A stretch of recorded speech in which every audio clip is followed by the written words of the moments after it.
Hello बच्चों। Hello, कैसे हो? आइए पढ़ते हैं बहुत इंपॉर्टेंट टॉपिक बोर्ड के पॉइंट ऑफ व्यू से, जेई के पॉइंट ऑफ व्यू से और नीट एंड डबल ईटी के पॉइंट ऑफ व्यू से। टॉपिक है Wheatstone bridge. Wheat stone bridge scientist के नाम पे है। ठीक, बहुत इंपॉर्टेंट टॉपिक है और ये किरचॉफ्स लॉ की एक एप्लीकेशन है।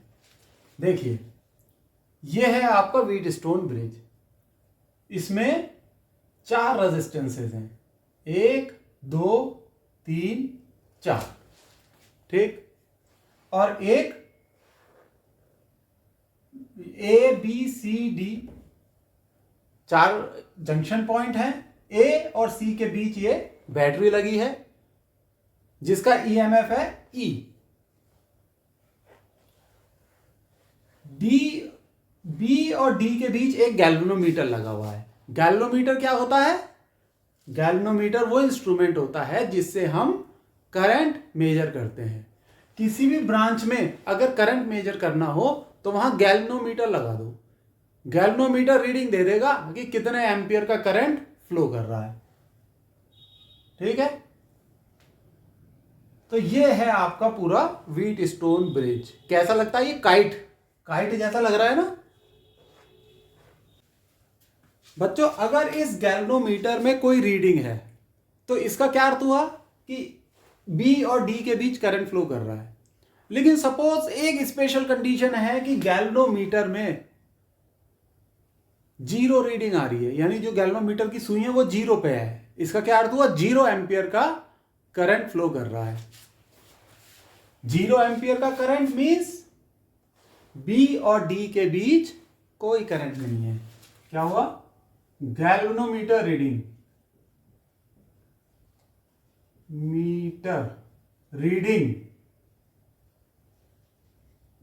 इज 0। इसका क्या अर्थ हुआ? No current flowing between B and D. इसका क्या अर्थ हुआ? इस स्पेशल कंडीशन को हम कहते हैं balanced wheat stone bridge. Balanced condition होती है ये।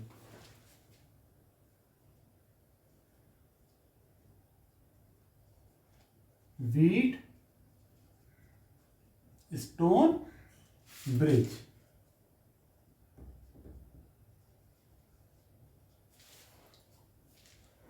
तो बैलेंस्ड व्हीट स्टोन ब्रिज कब कहलाता है? जब ये जो बीच वाला आर्म है बीडी, इसमें कोई करंट फ्लो नहीं करता है और गैल्वेनोमीटर की रीडिंग 0 होती है, या इसको नल भी कहते हैं, नल रीडिंग, 0 रीडिंग। याद रखना ये बात। बैलेंस्ड व्हीट स्टोन ब्रिज पर भी न्यूमेरिकल आता है और ये भी कंडीशन होती है जब इसमें करंट फ्लो करेगा तो then the bridge is not balanced, उस पे भी न्यूमेरिकल आता है। तो प्यारे बच्चों, जब बैलेंस्ड कंडीशन होती है और यहां करंट 0 है तो इसका क्या मतलब हुआ? I2 is equal to I4। जब I2 गया इस जंक्शन पे जाके, यहां पर तो कोई करंट नहीं, पूरा का पूरा करंट कहां चला गया? इस रेजिस्टेंस में चला गया, इस वाली रेजिस्टेंस में। तो क्या हुआ? इन बैलेंस्ड कंडीशन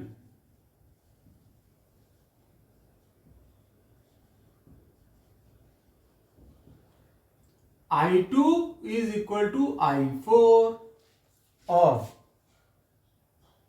ये जो करंट I1 है this is equal to I3, क्योंकि यहां पर कोई करंट गया ही नहीं। I1 ऐसे गया और ऐसे इस वाली रेजिस्टेंस में चला गया, डी और सी वाली ब्रांच में। तो I1 इक्वल टू I3। देखो इसे, ठीक है? बात आ गई समझ में सर? हम रेजिस्टेंस की वैल्यू मान लेते हैं, R1 R2 R3 R4। अब हम इन दोनों लूप्स पे क्या लगाएंगे? किरचॉफ्स लॉ लगाएंगे। ठीक है, चलो भाई रेड मार्कर से अब हम पाथ बनाते हैं किरचॉफ्स लॉ का। ये बना पाथ, ये बन गया, बहुत बढ़िया। आ रहा है ना समझ में? तो applying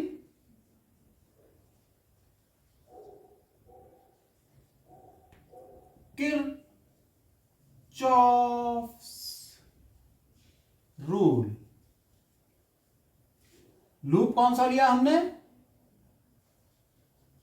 loop A B D A, A B D A. चलो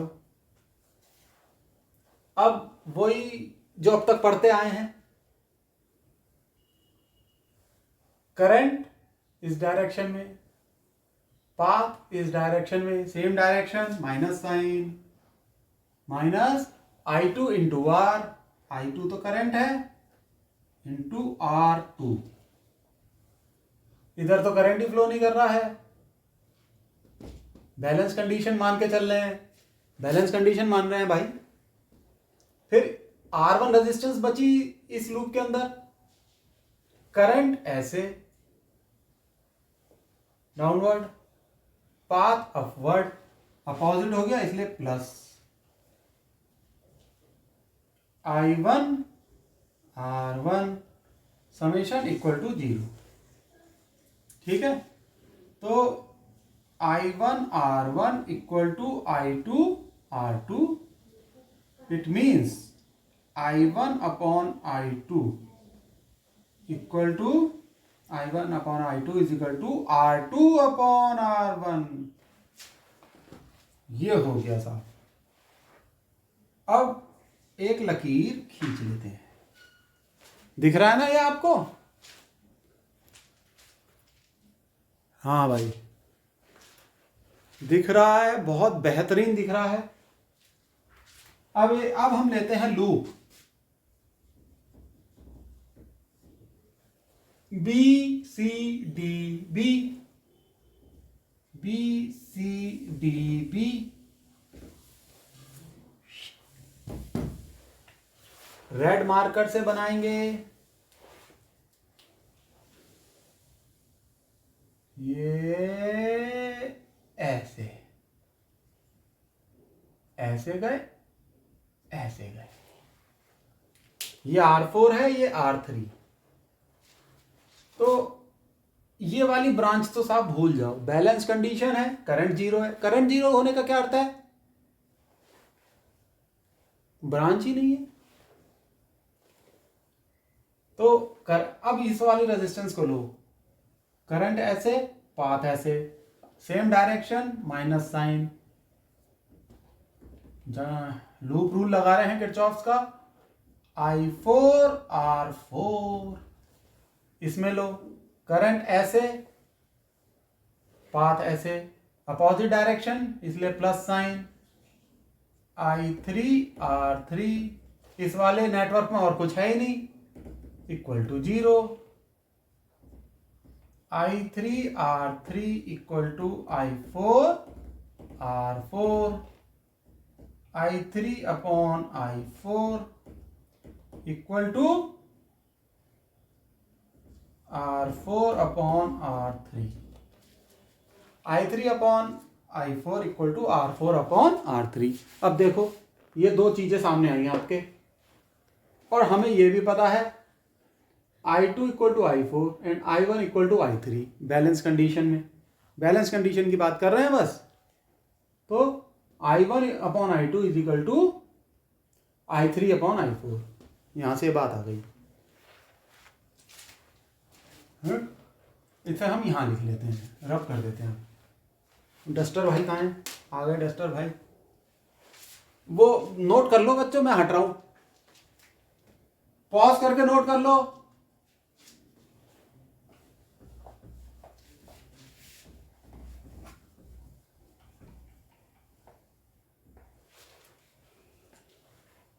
तो I2 is equal to I4, I1 equal to I3, तो ये आ गया आपका I1 upon I2 equal to I3 upon I4। ये बात आ गई इससे।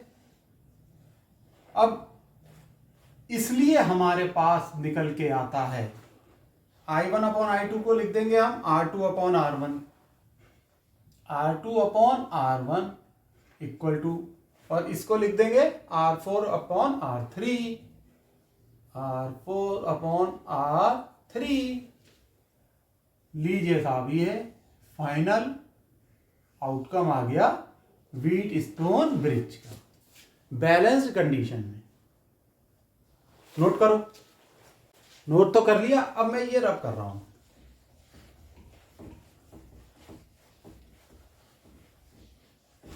अब हम ये पढ़ते क्यों हैं व्हीट स्टोन ब्रिज? बच्चों, हम ये पढ़ते हैं अननोन रेजिस्टेंस निकालने के लिए। क्या निकालने के लिए? Unknown resistance. आप फिजिक्स में एक प्रैक्टिकल करोगे, उसमें ये R1 और R2 तो एक फिक्स रेजिस्टेंस होंगी जिसकी वैल्यू आपको पता होगी। R1 and R2 value is known, R1 and R2 known. और एक ये है आपका R3। R3 is variable resistor.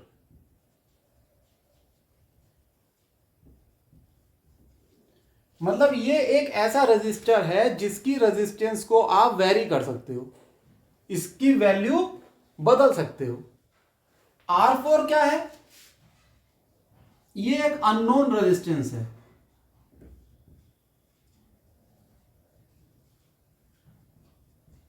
Unknown resistor यानी इसकी रेजिस्टेंस की क्या वैल्यू होगी ये आपको पता ही नहीं, यही निकालना है हमें।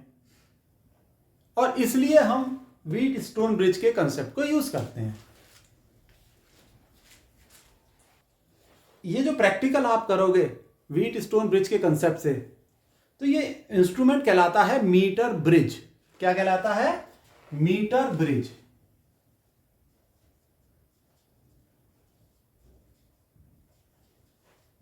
इसमें आप क्या करोगे, जो R3 है वेरिएबल रेजिस्टर, इसकी वैल्यू आप चेंज करोगे। ये वेरिएबल है, इसकी वैल्यू बदल सकते हो। और कब तक बदलते रहोगे? जब तक कि गैल्वेनोमीटर की रीडिंग 0 ना हो जाए। जब गैल्वेनोमीटर की रीडिंग 0 हो गई यानी कि नल कंडीशन आ गई, यानी कि बैलेंस्ड व्हीट स्टोन ब्रिज बन गया, बैलेंस कंडीशन आ गई। ये फिक्स है, ये फिक्स है, इसकी वैल्यू बदलते रहो, उस वक्त बैलेंस कंडीशन आ जाएगी। जब बैलेंस कंडीशन आ जाएगी तो ये फॉर्मूला लगा दो। तो इन बैलेंस कंडीशन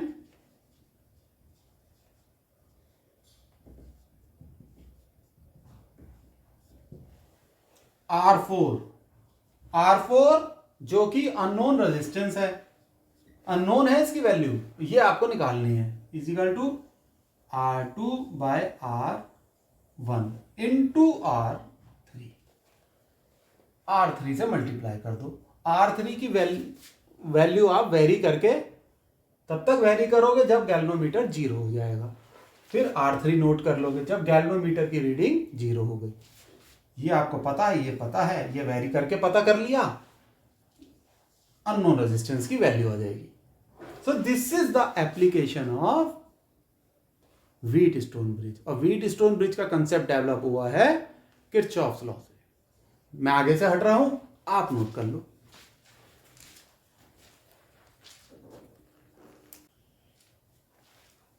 बच्चों, अब करेंगे बैलेंस्ड व्हीट स्टोन ब्रिज पे न्यूमेरिकल। ये रब कर देते हैं।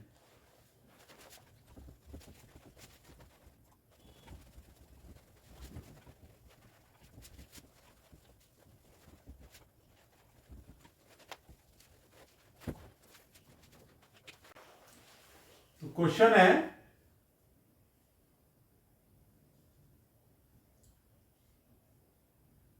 फिगर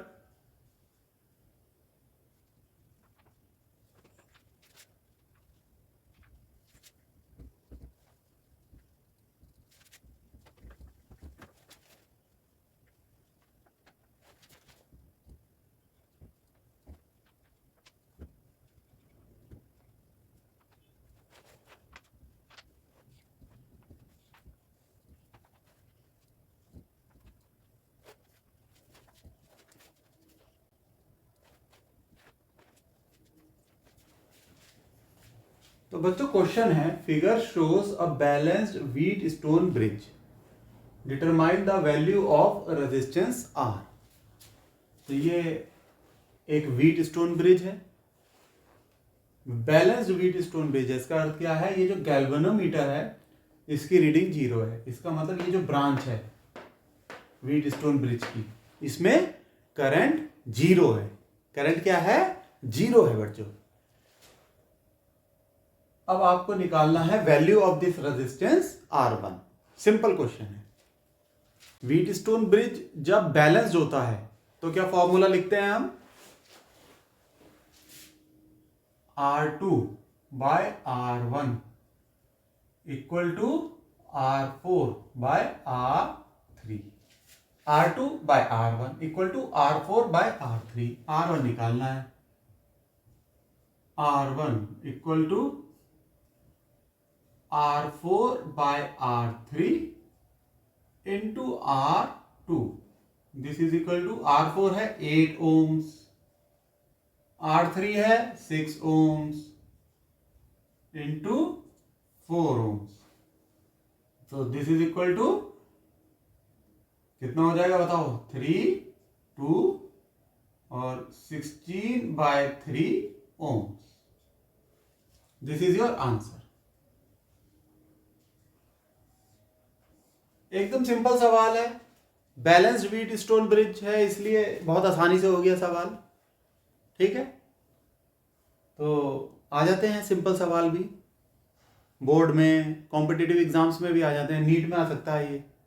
ठीक है बच्चों, तो आप भी सोच रहे होगे इतना सिंपल सवाल, कंसेप्ट पता है तो भाई हर सवाल सिंपल है। ठीक, चलो अब एक वीडियो बनाएंगे जिसमें व्हीट स्टोन ब्रिज के कुछ अच्छे न्यूमेरिकल होंगे। बाय, सी यू, खुश रहो, हंसो, मुस्कुराओ, ऑल द बेस्ट।